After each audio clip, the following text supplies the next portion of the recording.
ઓમ નમો ભગવતે વાસુદેવાય. જય શ્રી કૃષ્ણ મિત્રો. ઉત્સવનો મહિમા ચેનલમાં આપનું સ્વાગત છે. મહર્ષિ વેદવ્યાસ રચિત શ્રીમદ ભાગવત મહાપુરાણ સ્કંધ 11મો અધ્યાય 12મો સત્સંગનો મહિમા અને કર્મ તથા કર્મત્યાગની વિધિ. ભગવાન શ્રી કૃષ્ણ કહે છે, પ્રિય ઉદ્ધવ, સત્સંગનો મહિમા ખૂબ અદ્ભુત છે. આ ખૂબ જ શ્રેષ્ઠ સાધન છે. મારો ભક્ત જે રીતે સત્સંગ દ્વારા મને પ્રાપ્ત કરી શકે છે એવું બીજું કોઈ પણ સાધન નથી. આજે યોગ, સાંખ્ય, ધર્મ, સ્વાધ્યાય, તપ, ત્યાગ, ઇષ્ટાપૂર્ત, યજ્ઞયાગ અને કુવાવાવ વગેરે કરાવવાનું પુણ્યકર્મ, દક્ષિણા, વ્રત, યજ્ઞ, વેદોના રહસ્યમય મંત્રો, તીર્થ, નિયમ, યમ વગેરે જેટલા પણ સાધનો છે તેમનાથી એટલી સરળતાથી મારી પ્રાપ્તિ નથી થતી જેટલી સત્સંગથી થાય છે. કેમ કે સત્સંગથી બધા પ્રકારની આસક્તિ નષ્ટ થઈ જાય છે. આસક્તિ નાશ થવાથી ભક્તની મારામાં ભક્તિ પ્રબળ થાય છે અને તે મને સહેલાઈથી પ્રાપ્ત કરી લે છે. હે નિષ્પાપ ઉદ્ધવજી, પ્રત્યેક યુગમાં સત્સંગ દ્વારા જ દૈત્ય, રાક્ષસ, પશુ પક્ષી, ગંધર્વ, અપ્સરા, નાગ, સિદ્ધ, ચારણ, ગુહ્યક અને વિદ્યાધરોને મારી પ્રાપ્તિ થઈ છે. મનુષ્યોમાં વૈશ્ય, શૂદ્ર, સ્ત્રી અને અંત્યજ વગેરે રજોગુણી, તમોગુણી પ્રકૃતિના અનેક જીવોએ મારું પરમપદ પ્રાપ્ત કર્યું છે. વૃતાસુર, પ્રહલાદ, વૃષપર્વા, બલિ, બાણાસુર, મૈદાનવ, વિભીષણ, સુગ્રીવ, હનુમાન, જાંબવાન, ગજેન્દ્ર, જટાયુ, તુલાધાર વૈશ્ય, ધર્મવ્યાદ, કુબજા, વ્રજની ગોપીઓ, યજ્ઞપત્નીઓ અને બીજા લોકો પણ સત્સંગના પ્રભાવથી જ મને પ્રાપ્ત કરી શક્યા છે. તે લોકોએ ન તો વેદોનો સ્વાધ્યાય કર્યો હતો કે ન વિધિપૂર્વક મહાપુરુષોની ઉપાસના પણ કરી હતી. એ જ રીતે તેમણે કોઈ વ્રત તપ પણ કર્યું ન હતું. બસ માત્ર સત્સંગના પ્રભાવથી જ તે મને પ્રાપ્ત થઈ ગયા. ગોપીઓ, ગાયો, યમલાર્જુન વગેરે વૃક્ષ, વ્રજના હરણાઓ વગેરે પશુ આ સઘળા ભાવના દ્વારા જ મને પ્રાપ્ત કરી શક્યા. આ ઉપરાંત કાલીય નાગ જેવો મૂઢ બુદ્ધિ પણ મને પ્રાપ્ત થઈ ગયો. આવા બીજા પણ કેટલાય છે જેમણે માત્ર પ્રેમપૂર્વક ભાવ દ્વારા જ અનાયાસે મારી પ્રાપ્તિ કરી લીધી અને કૃત્ય થઈ ગયા છે. ઉદ્ધવ, મોટા મોટા પ્રયત્નશીલ સાધકો યોગ, સાંખ્ય, દાન, વ્રત, તપ, યજ્ઞ, શ્રુતિઓની વ્યાખ્યા, સ્વાધ્યાય અને સંન્યાસ વગેરે સાધનો દ્વારા મને પ્રાપ્ત કરી શકતા નથી, પરંતુ સત્સંગ દ્વારા હું ખૂબ જ સુલભ થઈ જાઉં છું. ઉદ્ધવ, જે સમયે અક્રૂરજી, બલરામજી ભૈયા સાથે મને વ્રજમાંથી મથુરા લઈ આવ્યા તે સમયે ગોપીઓનું હૃદય અત્યંત પ્રેમને કારણે મારા અનુરાગના રંગમાં રંગાયેલું હતું. મારા વિયોગના તીવ્ર વ્યાધિથી તે એટલી વ્યાકુળ થઈ ગઈ કે મારા સિવાય બીજી કોઈ પણ વસ્તુ તેમને સુખદ ન લાગી. તમે જાણો છો કે હું જ એકમાત્ર તેમનો પ્રિયતમ છું. જ્યારે હું વૃંદાવનમાં હતો ત્યારે તેમણે ઘણી રાત્રિઓ, તે મહારાસની રાત્રિઓ તેમણે અર્ધાક્ષરની જેમ વિતાવી દીધી હતી. પરંતુ પ્રિય ઉદ્ધવ, મારા વિના એ જ રાત્રિઓ એક કલ્પ જેવડી થઈ પડી હતી. તે ગોપીઓનો મારામાં એટલો અતૂટ પ્રેમ હતો અને તેમની બુદ્ધિ મારામાં એવી સ્થિર થઈ ગઈ હતી કે મારા સિવાય અન્ય કાંઈ પણ તેમની સ્મૃતિમાં રહ્યું નથી. અનન્ય આસક્તિથી બંધાયેલી બુદ્ધિવાળા ગોપીજનો પોતાના દેહને વિસરી જતા તેમજ સમીપ કે દૂર રહેલા પદાર્થને પણ જાણતા ન હતા. જેમ મુનિઓ સમાધિમાં સર્વ કાંઈ ભૂલીને ભગવાન સાથે એક થઈ જાય છે, નદીઓ જે રીતે સમુદ્રમાં મળીને પોતાનું નામ રૂપ છોડી દે છે, તે જ પ્રમાણે ગોપીઓ પણ મારામાં એક ભાવે સ્થિત થઈ ગઈ હતી. ઉદ્ધવ, તે ગોપીઓમાં ઘણી તો એવી હતી જે મારા વાસ્તવિક સ્વરૂપને જાણતી ન હતી. તે કેવળ મને તેમનો પ્રિયતમ જ સમજતી હતી. તેમનો જારનારી જેવો અનન્ય આર્ત ભાવ હતો. તે સાધનહીન સેંકડો હજારો અબડાઓએ માત્ર સંગના પ્રભાવથી જ મુજ પરબ્રહ્મ પરમાત્માને પ્રાપ્ત કરી લીધા.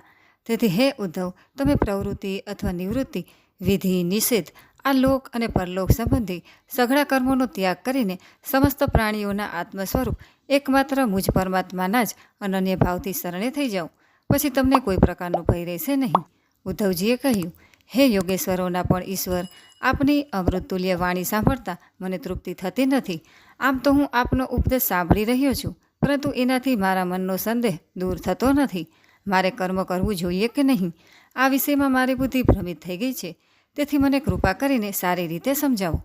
શ્રી ભગવાને કહ્યું, પ્રિય ઉદ્ધવ, એકમાત્ર પરમેશ્વર જ વિશ્વના રૂપમાં છે.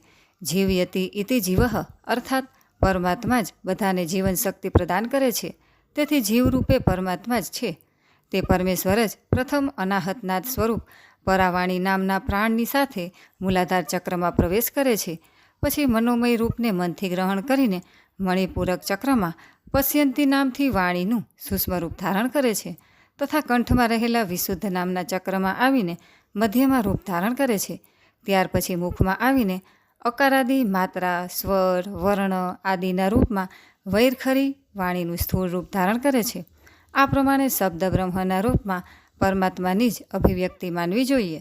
જે પ્રમાણે આકાશમાં અગ્નિ, ઉષ્મા અથવા વિદ્યુતના રૂપમાં સ્થિત છે તેને જ્યારે બળપૂર્વક મંથન કરીને લાકડામાં પ્રગટ કરવામાં આવે છે તો પહેલાં તણખા થાય છે, પરંતુ જ્યારે ઘી વગેરે હવિદ્રવ્ય નાખીએ ત્યારે તે અગ્નિ પ્રજ્વલિત થઈ જાય છે.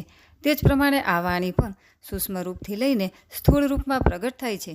આ પ્રમાણે શબ્દ બ્રહ્મના રૂપમાં આ મારી જ અભિવ્યક્તિ છે. એવી જ રીતે અન્ય ઇન્દ્રિયો દ્વારા થતી ક્રિયાઓ માટે પણ સમજવું જોઈએ. તેમાં પણ બધી મારી જ અભિવ્યક્તિ છે.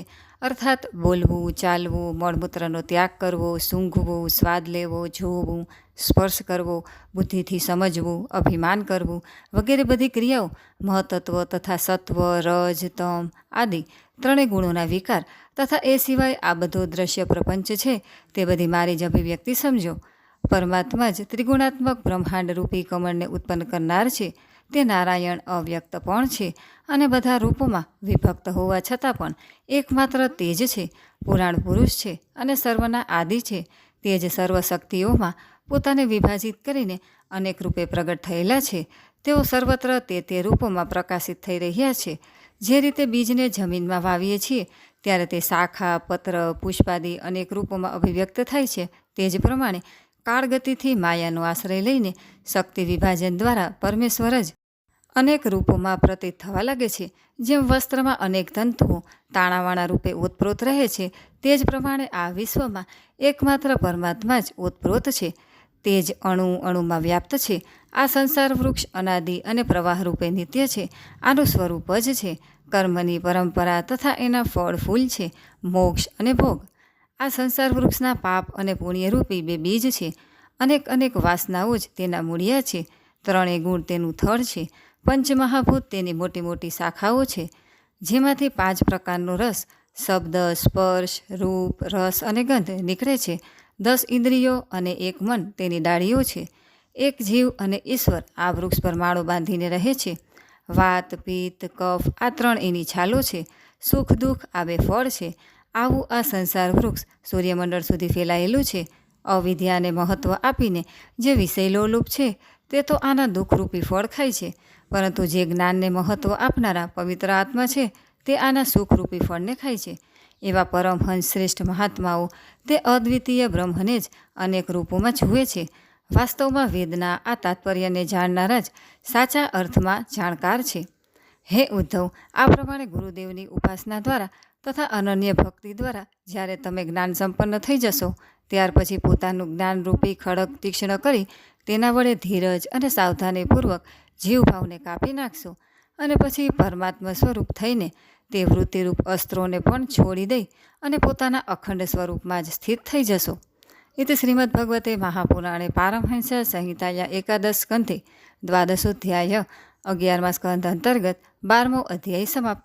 बोलो कृष्ण कन्हैया लाल की जय.